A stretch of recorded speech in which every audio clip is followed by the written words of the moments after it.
You are listening to One Nation Under Crime, a historical, chronological true crime podcast.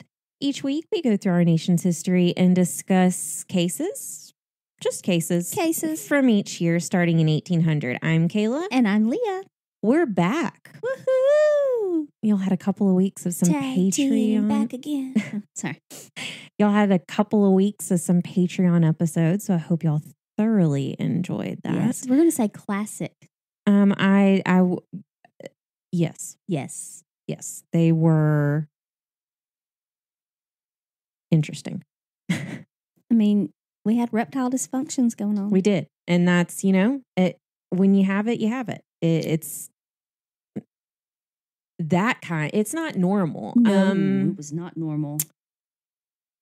Not Poor a lizard persuasion. I mean, really. Poor guys. So insane. So hope you guys enjoyed that as a nice little breakaway from crime for a little bit.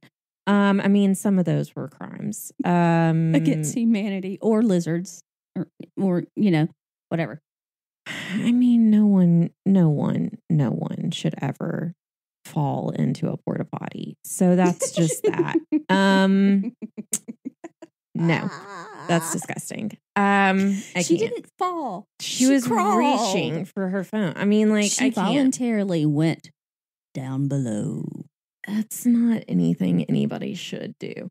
No. So we are back though with some true crime for you this week. Woo-hoo. We'll go ahead and go through our sources. The ever formidable Murderpedia. Oh. We don't have Murder by Gaslight, your favorite this week. We don't have. That's my favorite. We don't have them. Then we have American Heritage and Milwaukee Magazine as our sources. There you go. We are in 1851, and these are the events that occurred that year. January 15th, Christian Female College, later named Columbia College, received its charter from the Missouri General Assembly. January 23rd, the flip of a coin determined whether a new city in Oregon Territory would be named after Boston, Massachusetts, or Portland, Maine. Portland won. I was going to say, I think I know which one won that. January 28th, the Illinois General Assembly granted a charter to create Northwestern University.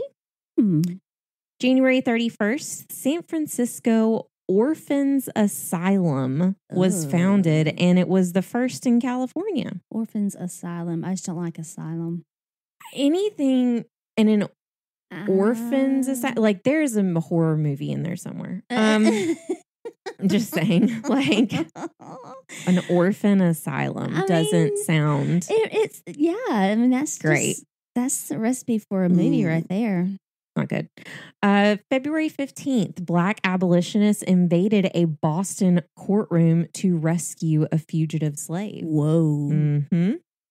March 25th, the Yosemite Valley discovery was made public for the first time by Major James D. Savage and Captain John Bowling after being shown the valley by Native American guides in California.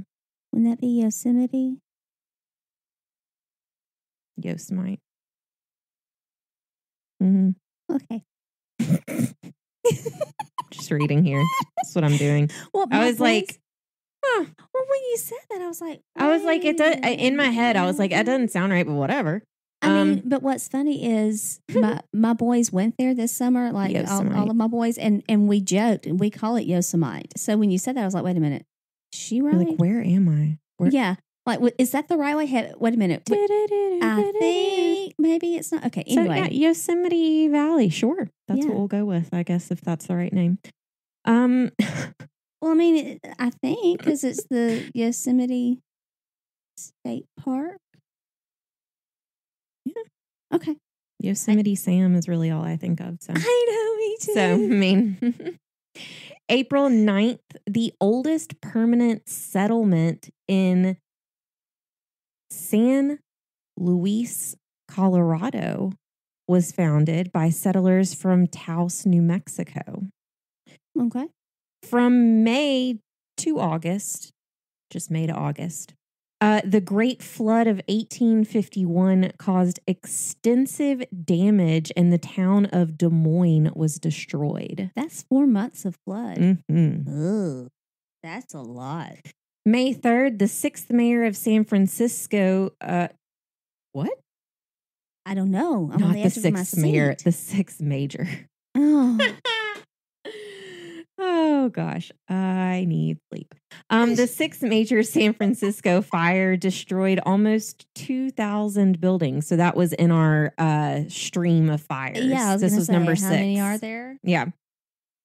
May 15th, Alpha Delta Pi was founded as the first secret society for women at Wesleyan College in Macon, Georgia. Interesting. I know some 80 pies. I know some 80 pies.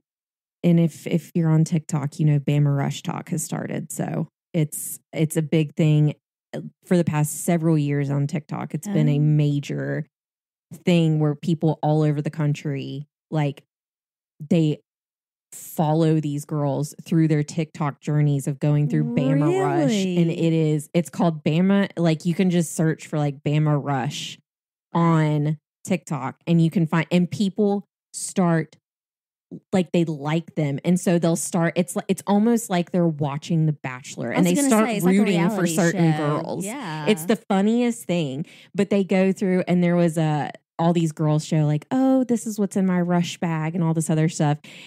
And a dad made a TikTok, and it was Bama Rush for dads, and it was literally him going to like Lululemon, the mall, like all these other places, like and it was literally him swiping his card, and he goes, and he would pick up something, and he goes, I think this should be in my Rush bag for Bama.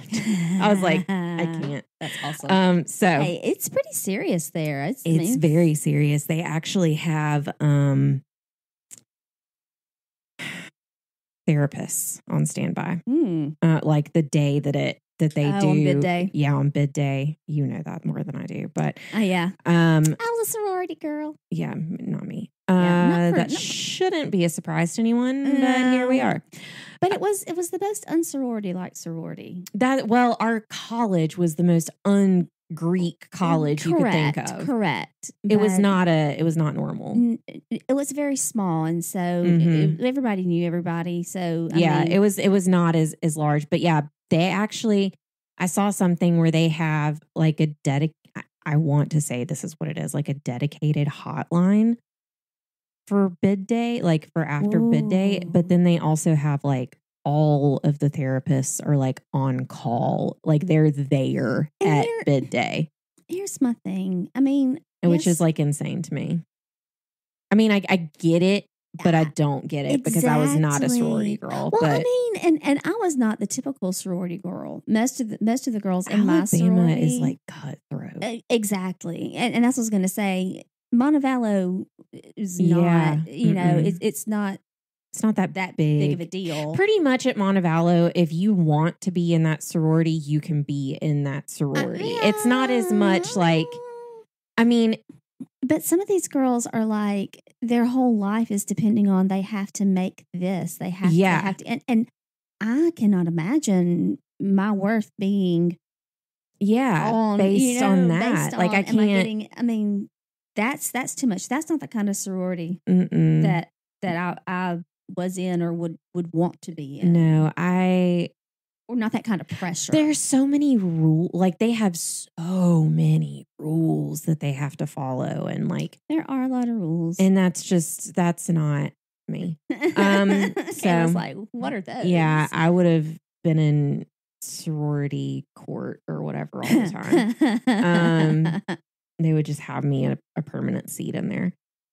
Let's see. May 29th, Sojourner Truth delivered the first version of her speech, Ain't I a Woman, at the Women's Rights Convention in Akron, Ohio. Very nice.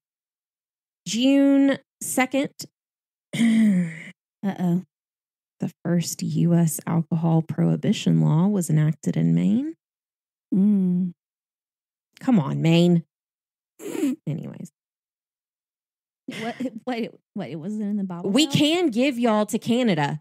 You're close enough. But it wasn't in the Bible? No, it was Maine. I'm just saying. Surprising. June 3rd. I thought this was very interesting. Oh, dear.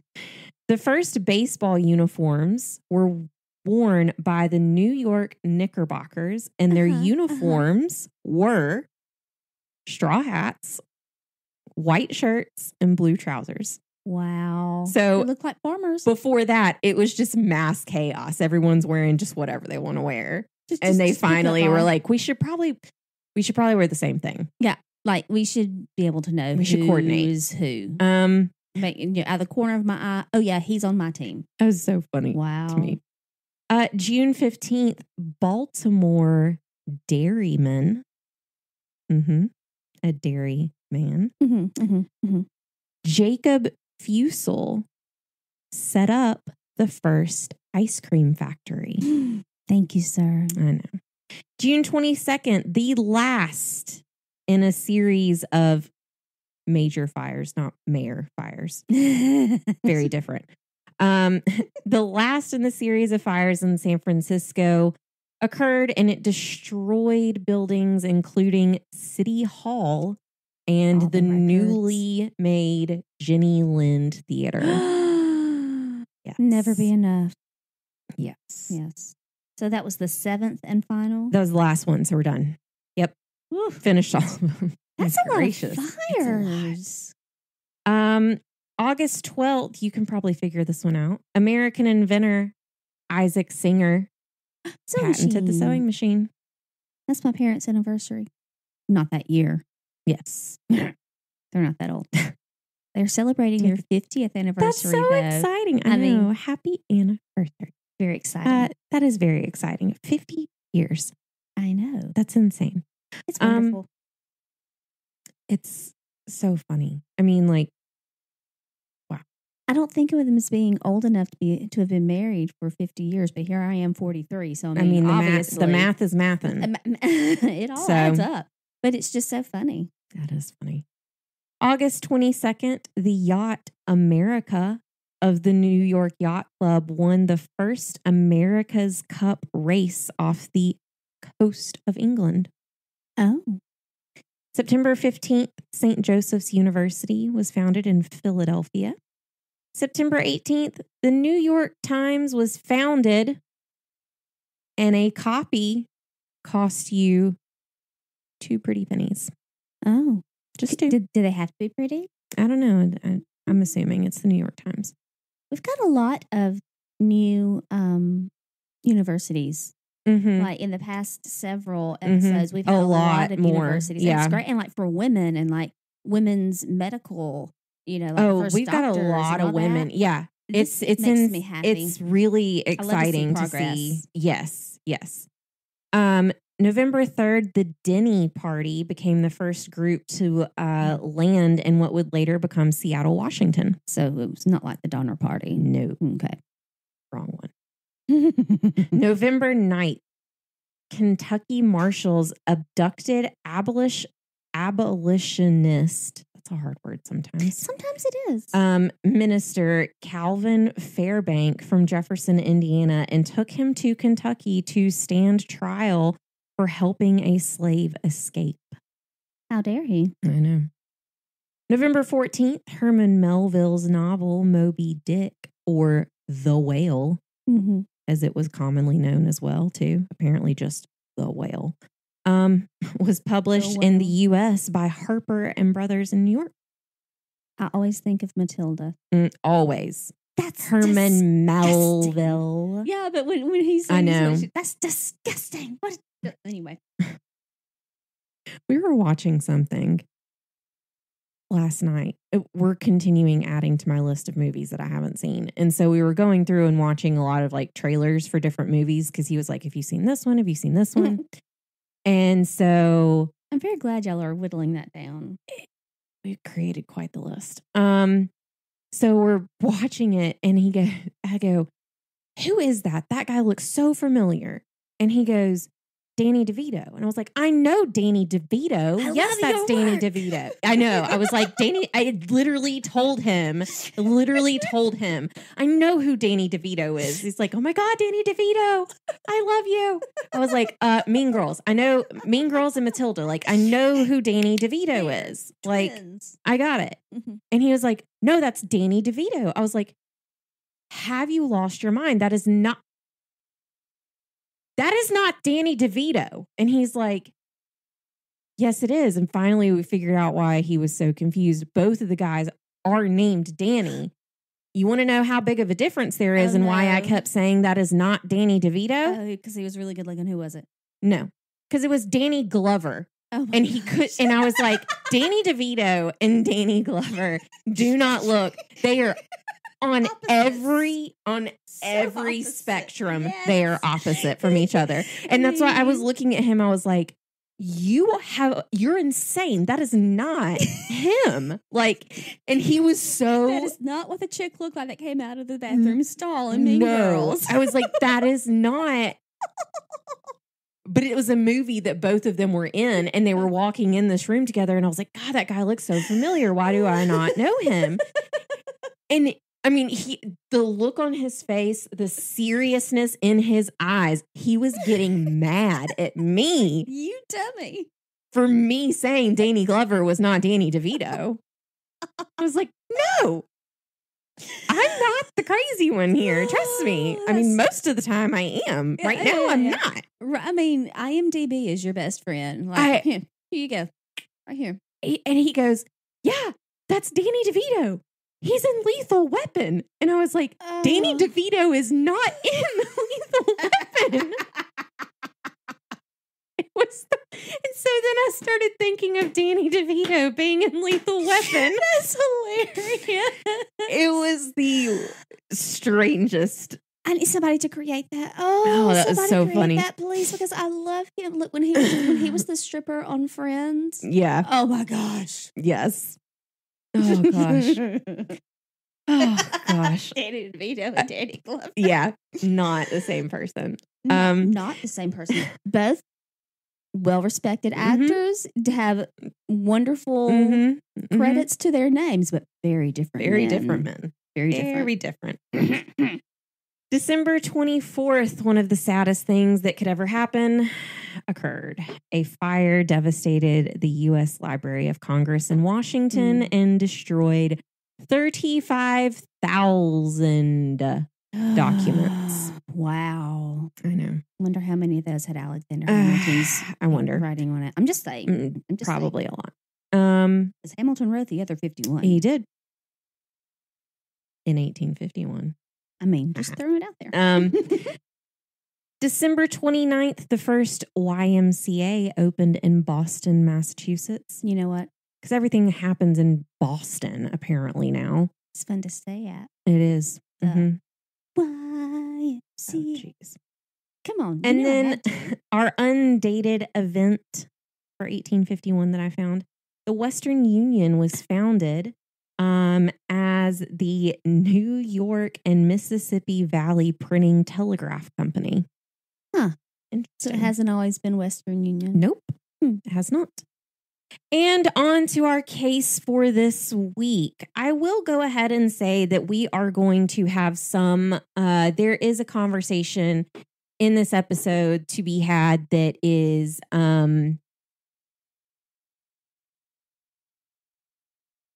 we'll get there, but it's polarizing. Okay. So just a warning there. So August 21st of 1851, John McCaffary was executed by hanging in Kenosha, Wisconsin. The events surrounding it made it the first and last execution in the state of Wisconsin and made Wisconsin the first state to abolish the death penalty. Whoa. So they've only had one? One. Wow. As a state. We'll get to it, but yeah, only one. We'll get into it a little bit more. So Kenosha, I just like the name of that. It's very fun to say. Kind of like Francisco. Yeah, it's who is it? What's the name that we like so much? Millard Fillmore. Yes. Kenosha. Wonder if he's from Kenosha. Nothing would make me happier. um, Kenosha is located on the very bottom right corner of Wisconsin in the county of, wouldn't you know it, Kenosha County. Hey. It sits on the southwestern border of Lake Michigan, and it is the fourth largest city to border the lake. For reference, Kenosha is around 40 miles away from Milwaukee and 66 miles from Chicago.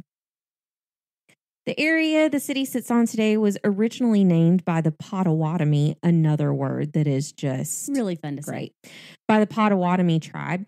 It was called Kenosha, meaning place of the pike, which referred to the abundance of trout in the area.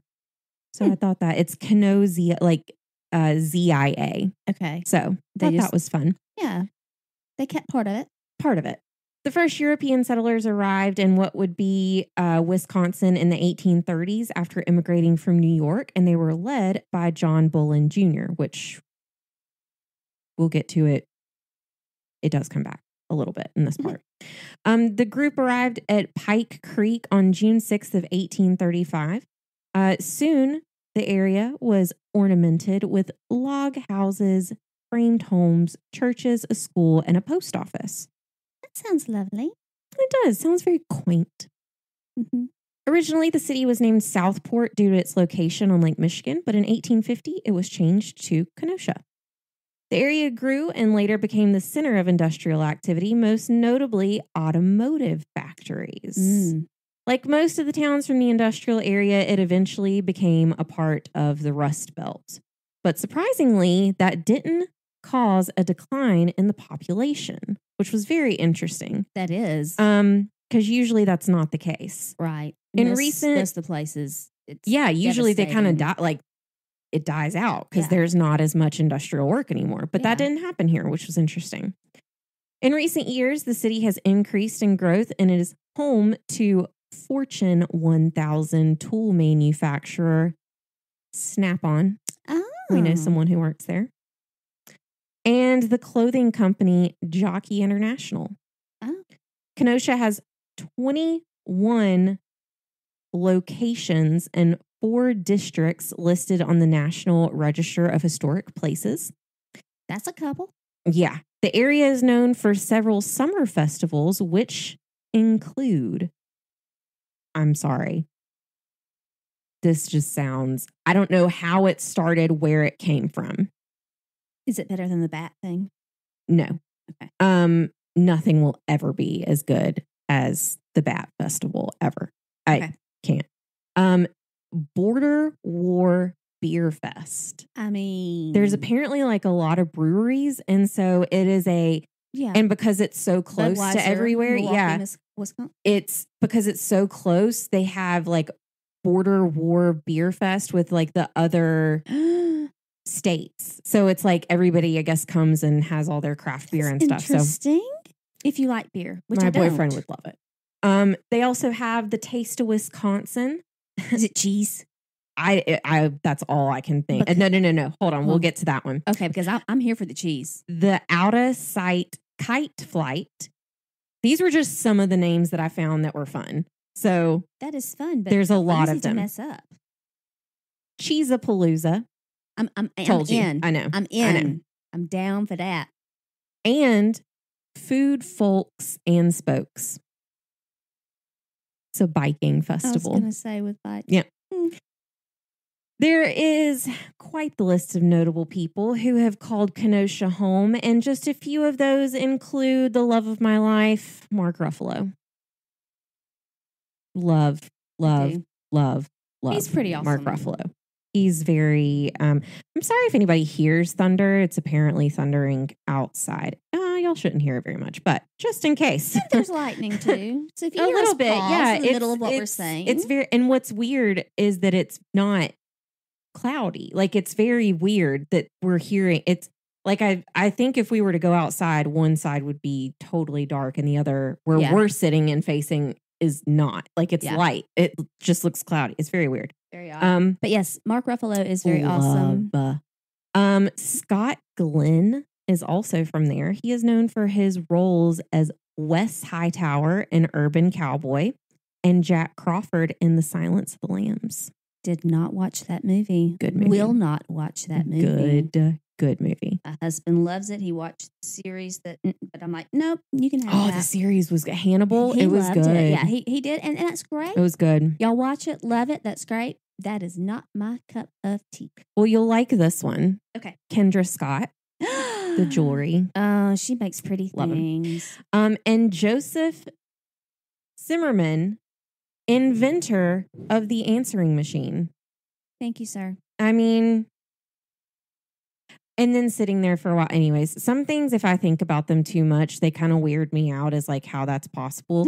Like a lot. I mean, honestly, I don't think people realize how weird my mind works. Like Bluetooth to me does not make any sense whatsoever. Like at all possible. Bluetooth does not make sense. Yeah. Like it doesn't. Like how? But you know what? I don't ask. I just take it. But it's so, I know, but you know how my mind works. And one day I was like, how does Bluetooth work? And then I was like, oh no, I'm not going I don't like this. Mm-hmm. So anyway, this is not a long case this week, but as you can see from the description, it made history in Wisconsin. And what would make an execution so horrible, other than the obvious answer, that it would be the first and last ever in a state? Well, was it not executed Let's find accurately? out. John McCaffrey wasn't unordinary. In fact, there was nothing that occurred in his life up until this point that would have suggested that his name would be infamous. He was an Irish immigrant that lived in the growing town of Kenosha. He moved to the area in the 1830s, and in one source, they noted, quote, I was like, oh man, when they said he was not unordinary, this one source was like, let me just tell you how unordinary this guy, like, he's not. What had happened was he, quote, led no regiments in battle, built no railroads, made no great fortune, won no political office. In short, did nothing one would expect of a man whose name has earned an apparently permanent place in our history. Dang. He low down. I mean, he's like dirty. He's cheap. Kick a man while he's down. Dude, I was like, oh man. But did he have a nice smile? I don't know. Was he tall though? Was he tall? I mean, can we have something good about him? Can we just something about him, please? But the worst act that a human can do is what made him infamous. The one thing that you would never expect of a spouse. John McCaffrey murdered his wife. That's uncool. Yes. Because murder's bad. We know. It's wrong. John married Bridget in 1848, and it wasn't the match made in heaven that the couple had hoped. The couple began to resent one another, and their arguments were so terrible that neighbors were often awoken in the night by the couple yelling at one another. Wowza. But it wasn't an argument that awoke the neighbors around midnight on July 23rd of 1850. It was the terrifying screams coming from Bridget. Ugh. The Kenosha Telegraph reported a few days later, and this was what they said. Quote, the woman whom John had sworn to love, protect, cherish, and defend was remorselessly and murderously dragged to the well. Some sources say a cistern, so I don't know if it's actually a cistern or a well.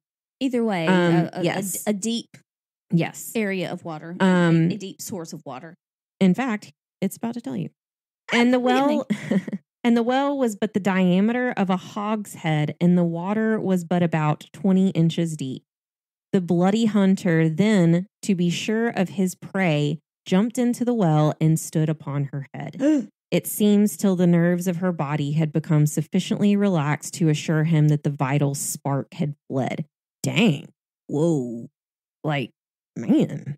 Like, he didn't just like put her in there. He like jumped on her like, I said, stay down. That is not cool. That's bad. Yeah. No. That's violent. The authorities took special care to immediately apprehend him, and he was placed in jail until his trial. I mean, did the neighbors see him doing this? Like, no, they didn't see it. I don't think, from what I could find, There was not a lot on this case, actually. Like, it was actually shockingly little information. But you said they heard her scream. She couldn't scream while she was underwater. Right. So I don't know if they saw it and that's how they were like, yeah, I don't know. Couldn't stop it because they weren't close enough or something. Yeah, I was just curious. By May of 1851, he was tried and convicted of the murder of his wife, Bridget. The sentence handed down was execution, and he was to be hanged by the neck until death. The judge in the trial said, quote, "It took some time. You did not cleave her down with a club or stab her with a knife or shoot her down with a gun upon a sudden impulse of passion, but you drowned her. And the evidence shows that the fact that you did it not in an instant, that it could not have been done except by your effort and continuous act and with difficulty. In that period, you had time to reflect. In that time, you must have felt her struggles. These circumstances, taken all together, furnish an instance almost unparalleled in the history of crime." Well, I mean, not wrong. No.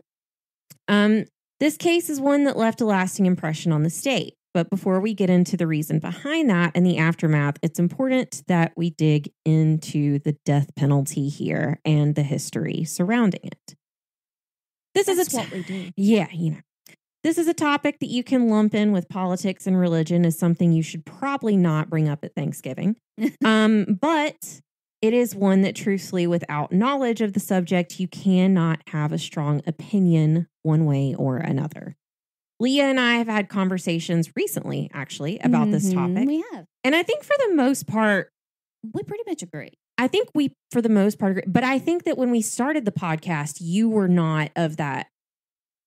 I think when we started, you were more on the other side of it than you are now. Because I think it's case by case. Yeah, I think we talked, because I'm pretty sure we briefly talked about it in an earlier episode, and we had differing opinions. And I think your opinion has slightly shifted, possibly in like just the conversations that we've had. So, I'll go through all of this, and then we can kind of discuss what we think. So we'll kind of get through the history of this. So we are going to do a brief overview of capital punishment in the United States and where the country is at as of today. So the first recorded death sentence in the colonies was carried out in 1608 at Jamestown. The accused was Captain George Kendall, and he was convicted of spying on behalf of the Spanish government and was executed by firing squad. Ugh. However, it was more typical at this time for an execution to be carried out by hanging. Wasn't there a recent person who went? Okay, I thought that we had talked about that. There was a like in like current times, like currently, yeah, because you can choose. Yeah. Okay. It just tickled in my brain, so it had to come out. Yeah, I don't know. I don't remember where it was. I don't either, but I thought I remembered something about that. Like he was like, "I want a firing squad," and you're like, "Why not a firing squad?" Yeah, that doesn't. I mean, once the Bill of Rights was adopted in 1789, the Eighth Amendment prohibited the use of cruel and unusual punishment, while the 15th Amendment was drafted with language implying it was possible to still have the death penalty, but it required a grand jury indictment for a capital crime and a due process of law that agreed to, quote, deprivation of life by the government. That's a way to put it. Well, I mean, dang. I said 15th. I meant the 5th. The 14th Amendment was later adopted in 1868, which required a due process of law for capital punishment in any state. It should. Yeah. I mean, M. Watt Espy and John Ortiz, I'm going to say, I don't know how to say this last name. Smykla, Smykla. They compiled the Espy file, which lists the people executed in the United States and the colonies. All of them. Like every person. Like from then until now? up until this time when this was done, which was like 2002. Okay. So from 1608 to 1991, there were 15,269 individuals on the list. From 1930 to 2002, there were 4,661 executions in the United States, with about 2/3 of them occurring just between 1930 and 1950. Ooh. Yeah. So that was a prime time, apparently. That was not a good time to choose a major crime. Yeah. If we include the U.S. Army, there are 135 soldiers who were executed between 1961 and there was another date. I left it off. Anyways, 1961 was the most recent year that a soldier was executed. Current. Yes. And shocking. Like I know that there's military court, and because it's a terrible case. Absolutely terrible. But it really good in the fact that if you're convicted, so we know Double Jeopardy. Mm-hmm. Fantastic movie. Yes. I'm gonna say Ashley Judd. So wonderful. good. No, Tommy Lee Jones. Ugh, love him. He's pretty cool too. He's so good. I love him. Every in-house out. Anyways, roommates with Al Gore in college, by the way. Did you know that? So weird. Yes. So weird. Okay, continue. So Double Jeopardy, we all kind of know what that is. You can't be convicted of a crime that you've already been convicted of, right? But you also can't be retried for a crime that you were found not guilty of. So there was this case, and eventually we will get to it. I think it's not till like the 70s or 80s, though. Got a little time. Yeah, a little bit of time. Where the court, like court, like government court, regular court. There's a reason I'm differentiating. Found a man not guilty for a crime, but they conned him into re-enlisting into the military, and the military court found him guilty. So they're not connected. So I found that interesting. So that was sneaky. Yeah, but it's so it's one of those cases that you are so frustrated at how much evidence there is, and then he's found not guilty, and you're so mad about it. And I mean, it is a, I will say, brutal murder of like, there were, anyways. Just leave it at that. Yeah. Well, and it was also of a serviceman's family. And he was not home when it occurred. One of the children survived. That's all I'll say. But it was not like at all good. And there was so much evidence, and they found him not guilty. And then like later on, they figured out, DNA testing kind of came along, and there was like a 1 in like 1 million, some like crazy number chance that it was not him. Yeah. Like it was one of those situations. And so they were trying to figure out like, how can we get this guy? And so, yeah, they conned him into like re-enlisting in the military, and then he could get taken to military court, and they got him for the crime. So, but it was like years later. Wow. So it's insane. Like the case it's wild, but it is one of those like vengeance. It's just like the movie Double Jeopardy. Like vengeance is so good when it happens. Like just because it's just like egregious. Like you knew he did it, which I don't want to ruin anyone's life like mine was in the moment that this happened. But my boyfriend just casually pointed out that Double Jeopardy and The Fugitive are the same movie. But I mean, and I can't unsee it.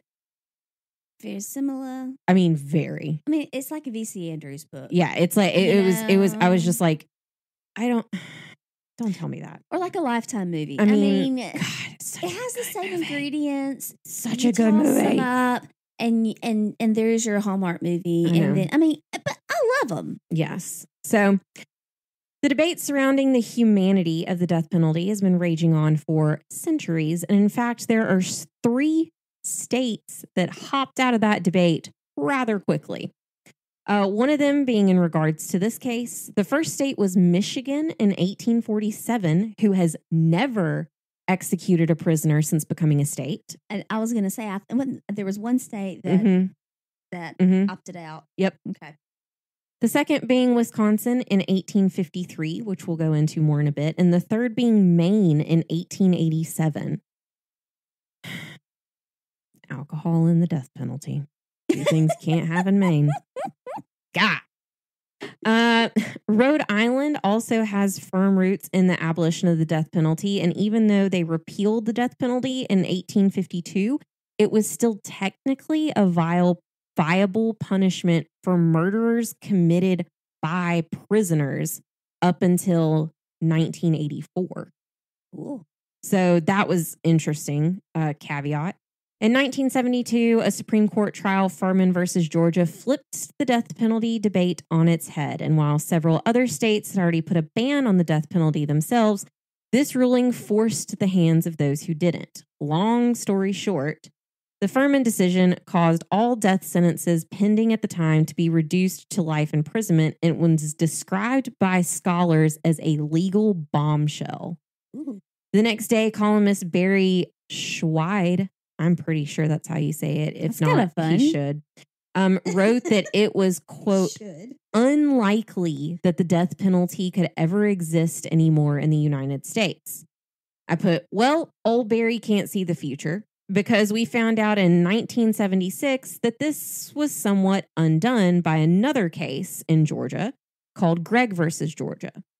On July 2nd of 1976, the U.S. Supreme Court decided in the case of Gregg versus Georgia and upheld a Georgia procedure in which the trial of capital punishment was bifurcated. And we did talk about a bifurcated trial where the sentencing is done by a separate jury than the case. Right. So it has to be, I call it like 2-pronged, even though it's not like. Right. But it's 2 separate parts. Yes. So that makes sense. So in the sentencing phase and in the innocent and guilt phase of the trial, those have to be 2 separate things.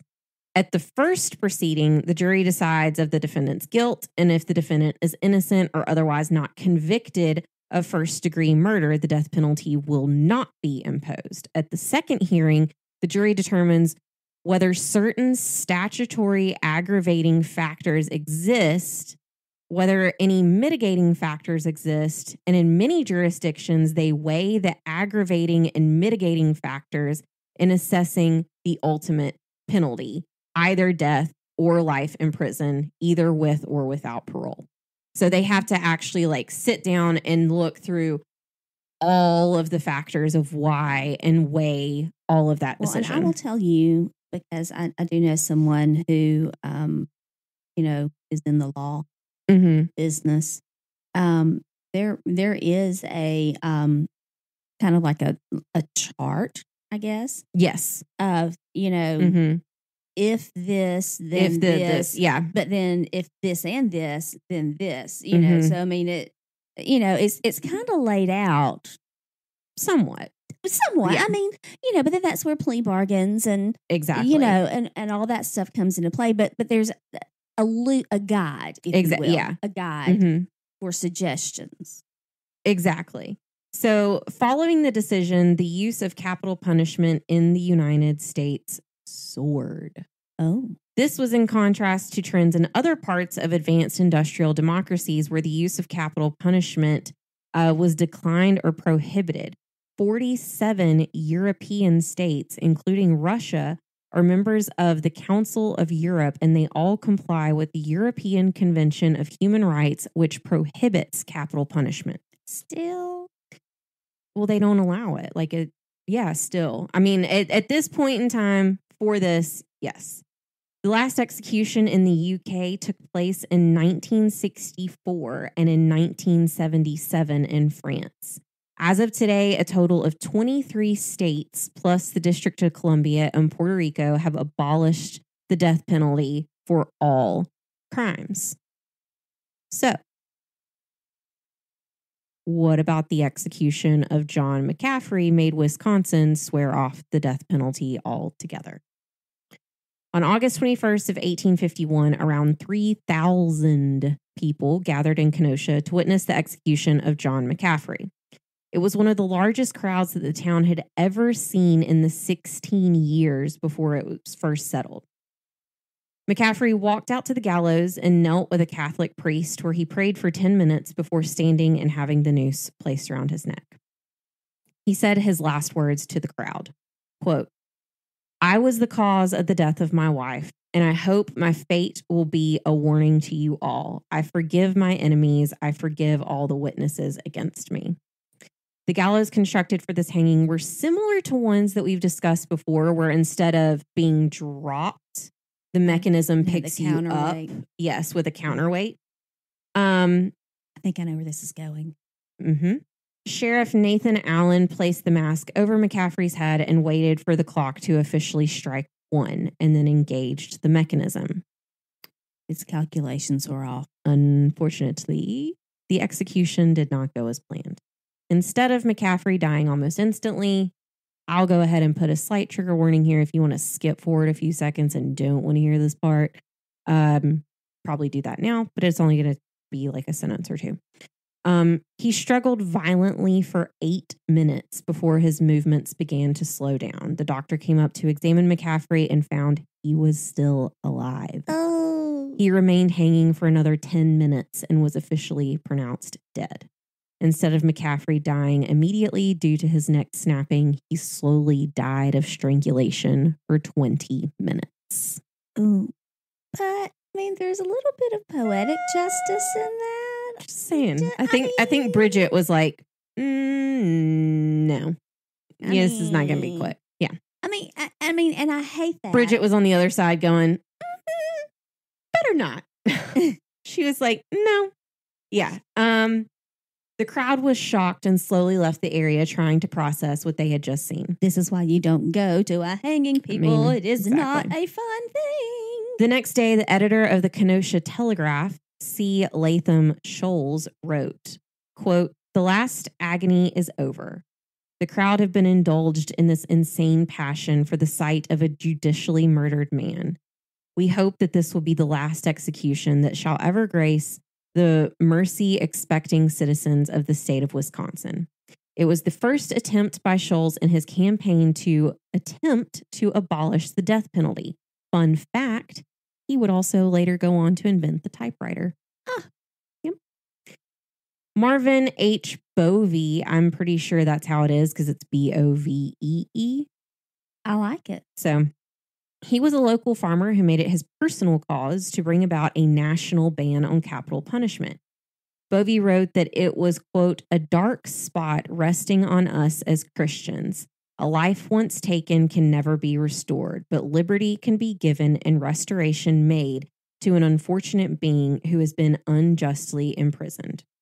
Bovee was sent to the state legislature in 1853, and he began working for the passage of a law to eliminate the death penalty.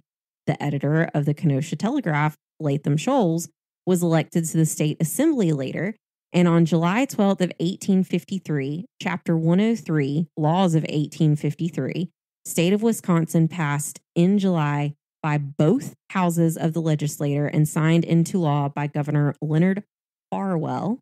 That's kind of fun. John McCaffrey was the first and last man to die by court order in Wisconsin. From that date on, the state of Wisconsin has executed no one, a fact that inspired the Wisconsin Historical Society in 1976 to petition the National Register of Historic Places to declare the John McCaffrey House a structure worthy of preservation. In 1978, the register complied, and the 2-story home became an unlikely monument to a death. And that is John McCaffrey. Wow. So they took swift action. Within 2 years, it was done. Yeah. So there is a difference, and I'll go ahead and say this too.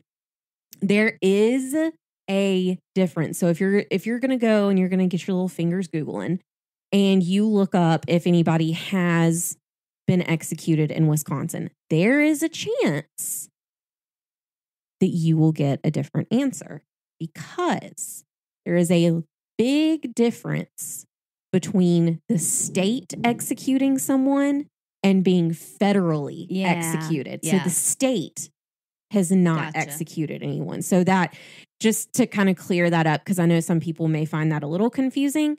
But by federal, it depends on whether it's a federal crime or state crime. Think about cop shows that you see. You know, the FBI shows up on the local people and they're like, oh no, we're handling this now. Okay, kind of the same thing. So exactly. So, and we've, you know, and I'll say, since we've kind of wrapped it up now, I'll say kind of like my because I don't think my beliefs on the death penalty are like a hot take. I don't think it's like, no, I don't think so. Super, you know, polarizing by any means. And I did talk to Leah about this, because I did talk to someone recently, and we talked about another episode who was an attorney for years. Right. And I asked this person their thoughts. Like, just as an attorney, I want to know what your thoughts are. You've been on that side of the table. I have not. What did you see? How did you feel about it? And this person did have a really good answer. And, you know, this person asked my feelings on it first. And when I told this person my feelings, they were like, that makes a lot of sense. And so I'll say what mine is. I believe personally that to be an advocate of the death penalty, you then have to take on the assumption that the law gets everything right 100% of the time. 100%. Like, if that is, death is so, which, like, this, again, not a hot take, like, death is so final. Yeah. It's such a final decision. And even recently, we've seen where men have been executed and then they were found not guilty later. Like, you can't undo. I mean, I'm sorry, you can get out of jail. Like, I mean, being wrongfully accused is absolutely horrifying. But you can get out of jail. Like, you can't be undead. Like, I mean, you could. That'd be weird. But, I mean, like, you can't do that. So, you know, that's my thing, is you have to be right 100% of the time. And when I was talking to this person, I asked them how often, which this shocked you, but I said, how often do you think the court gets it right? And he said about 60% of the time. Yeah. Personally. And I was like, okay, so you're now saying that out of 10 people that were sentenced to death, 4 of them shouldn't have been at all. Yeah. And that's when he went, oh. Exactly. Yeah. And he was like, yes. And his opinion on this was that he could not personally be for it unless he would be willing to. He was like, if I'm not willing to push the button, I can't be for, like, I have to personally take on that myself to then be for that. And which is a respectable answer as well. And it makes sense, because it's like, you know, if you think about it in another way of, oh, well, someone else is doing that, that takes away that level. And yes, there are instances like you and I have discussed, like, if you were on camera, like, if I can see, if I know, like, okay. And that's where my right. And stance comes into play. Yeah. And like, if you can, if I know, like, we know you did it, like, you stood on the steps of the courthouse and murdered someone and like 50 people saw it, which that there is another case. Anyways, then obviously you did guilty. Yeah. There is a case where there was this guy, and we'll eventually get to it. I don't remember what his name is, but a lot of people will know what I'm talking about. He was like one of the most hated men in town or whatever. And he was literally shot, like, and killed in the town square in the middle of the day. And not a single person in the town would say who killed him. Oh my. He was like That's not a single horrible. person. And they never found like their kid. Like even they were like people of like high regard were outside, like, and it was like middle of the day. I wonder if sun was shining. Oh no, they weren't. They were like, good riddance, I guess. Like, dang. That's rough. I mean, that's just my personal opinion on it. And I think that you just have to think of those things. Like if you are a fervent supporter, then you are saying that the government is always right and that the law always gets it right. And they don't. And and that is a fact. That's not an opinion, that they don't get it right every time. And we know that. And I mean, and I also asked the same person, is it cheaper? Like, because this was another thing that we discussed. Is it cheaper on government resources? Like, if you really think about it in this way, is it less expensive to keep someone on death row or to sentence them or like keep them life imprisonment? Is it better for life imprisonment or for somebody to be on death row? And he was like, life imprisonment, like hands down, because if you're sentenced to death, like you have appeals, you have all this other stuff. And like, he was like, think about it. You don't have the money. So that money's coming out of the state funds. He's like, it costs millions to keep one person on death row. Yeah. Whereas like life imprisonment, no. I mean, it does cost, but it's not the same. Like you can't equivocate the same thing. Right.